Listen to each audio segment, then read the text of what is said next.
اوجد متجه السرعة المتوسطة إذا كان الإزاحتين في نفس الاتجاه والإزاحتين في اتجاه متضادين. يعني إيه الكلام ده؟ الواد ده أهو، واد أهو، واد العجلة بتاعته،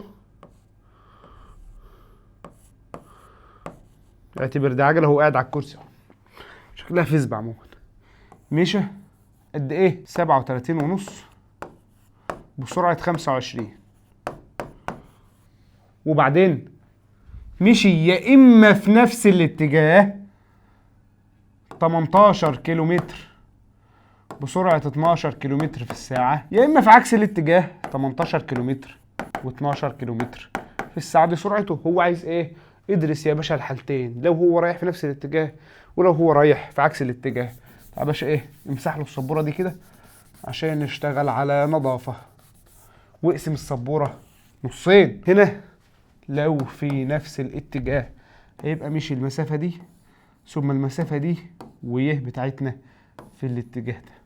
هجيب في الإزاحة الكلية. الإزاحة الكلية هنا هتساوي إيه؟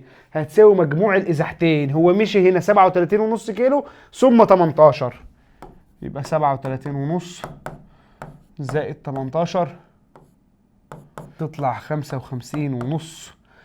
في اتجاه اليه. بعد ما جبنا الإزاحة الكلية أنا ناقصني هنا إيه؟ ناقصني الزمن.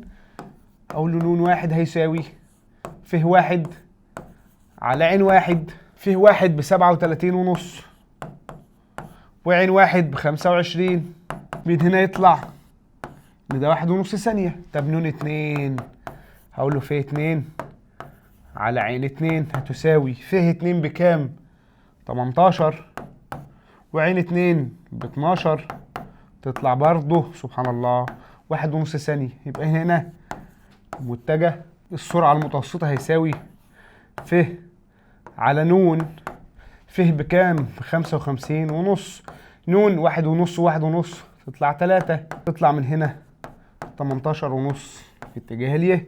نخش على رقم 2 بقى. لو هما الاتنين عكس بعض، ايه الفرق ما بين دي ودي؟ هنا احنا جمعنا الازاحات، هنا هنطرح الازاحات. ما هو واحد رايح كده والتاني جاي كده.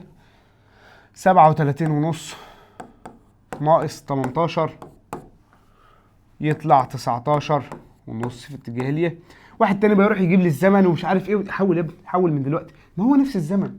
هو المره دي خدهم الرحلتين ورا بعض، المره دي الرحله رايح ورحله جاي. هو نفس الزمن يا ابني، 1.5 و1.5. يبقى هجيب له متجه السرعه المتوسطه 19.5 على 3 اللي هو الزمن الكلي. تطلع دي 6.5 في اتجاه اليه.